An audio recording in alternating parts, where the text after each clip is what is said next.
Robot Shankar அவர்கள் இறந்து கிட்டத்தட்ட 1 வாரம் கழித்து, அவங்க வீட்ல அவரோட ஃபோட்டோவுக்கு படையல் போட்டு, அவருக்கு மரியாதை செலுத்தியிருக்காங்க. அந்த நேரத்தில அவங்க வீட்டு மொட்டை மாடிக்கு ஒரு காகம் வந்து சாப்பிட்டுருக்குது. அத அவங்க குடும்பம் சேர்ந்தவங்க ரோபோ சங்கரா தான் நெனச்சு கையெடுத்து கும்பிட்டு வணங்கியிருக்காங்களாம். அதோட விவரத்த அந்த இதுல பார்க்க போறோம். ரோபோ சங்கரா இருக்கட்டும், அவங்க மனைவியா இருக்கட்டும், மகளா இருக்கட்டும், இவங்க எல்லாருக்குமே இறை நம்பிக்கை அப்படிங்கிறது ரொம்ப அதிகம். எந்த கோவிலுக்கு போனாலும் சரி, எந்த கடவுள வழிபட்டாலும் சரி, அத பத்தி சோசியல் மீடியால போஸ்ட் போடுவாங்க. அதுவும் ரோபோ சங்கரோட மனைவி பிரியங்காவுக்கு கடவுள் நம்பிக்கை ரொம்ப அதிகம். அப்படிப்பட்ட ரோபோ சங்கரோட ஃபேமிலி, இப்போ ரோபோ சங்கர் இறந்து 1 வாரம் கழித்து, அவருக்கு செய்ய வேண்டிய அந்த சடங்கு சம்பிரதாயங்கள்லாம் பண்ணிட்டு, ஃபோட்டோவுக்கு மாலை போட்டு படையல் போட்டிருக்காங்க. குறிப்பா ரோபோ சங்கருக்கு என்னென்ன உணவுகள் பிடிக்குமோ, அத வந்து தயார் செஞ்சு படைச்சிருக்காங்க. அது எல்லாத்தையுமே படைக்கிறதுக்கு முன்னாடி, அவங்க வீட்டு மொட்டை மாடிக்கு காகத்துக்கு சாப்பாடா வச்சிருக்காங்க. அப்ப திடீர்னு ஒரு காகம் இதுக்காகவே காத்துட்டு இருந்த மாரி வந்து அந்த உணவ சாப்பிட்டுருக்குதாம். இத பார்த்துட்டு ரோபோஸோட மனைவியா இருக்கட்டும், மகளா இருக்கட்டும், இவங்க எல்லாருமே அந்த காகத்த பார்த்து கையெடுத்து கும்பிட்டுருக்காங்க. தன்னோட கணவர் தான் இறந்து போன கணவர் ரோபோ சங்கர் தான் காகம் உருவ வந்து சாப்பிட்டுருக்காரு அப்படிங்கிற மாதிரியும், அந்த காகத்த கையெடுத்து கும்பிட்டு ஒரு மரியாதை செலுத்தியிருக்காங்க.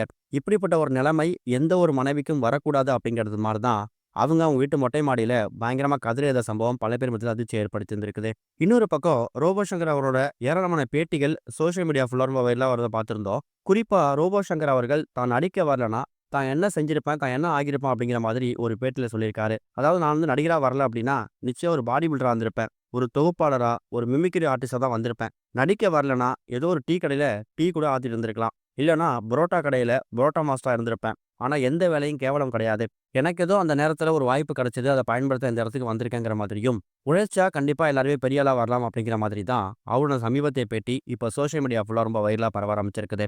இன்னொரு பக்கம் ரோபோஷனோட மகள் இந்திரஜா தன்னோட அப்பாவ எந்த அளவுக்கு ரொம்ப மிஸ் பண்றாங்க அப்படிங்கிறத இப்ப ரீசென்ட்டா அவங்க போடக்கூடிய போஸ்ட்ல பார்த்து வந்துட்டு இருக்கோம். குறிப்பா கடைசியா அவங்க இன்ஸ்டாகிராம்ல போட்டக்கூடிய ஒரு பதிவு பல பேர் மத்தியில ஒரு கண் கலக்கத்தை ஏற்படுத்தியிருக்குது. அதுல அவங்க என்ன சொல்லியிருக்காங்கன்னா, "எப்போதுமே என்ன சிரிக்க வைக்கிறதும் நீதான். இனி வரக்கூடிய நாட்கள்ல என்ன அழ வைக்க போறதும் நீதான். நான் பிறந்ததுக்கு அப்புறமா என்னோட முதல் மூச்ச சுவாசிச்சது நீதான். நீ இறந்து போறதுக்கு பிறகு அது இறக்கறதுக்கு முன்னாடி இருக்கக்கூடிய அந்த கடைசி மூச்ச சுவாசிச்சது நான் தான். நான் பிறந்ததுக்கு அப்புறமா நான் போடக்கூடிய முதல் உடைய தேர்ந்தெடுத்தது நீதான். ஆனா நீ இறந்து போனதுக்கு பிறகு உன்னோட கடைசி உடைய நான் தான் தேர்ந்தெடுத்தேன். நீ சொல்லிக் கொடுத்த மாதிரி வரக்கூடிய விமர்சனம் நான் என்னைக்குமே பயப்பட மாட்டேன்.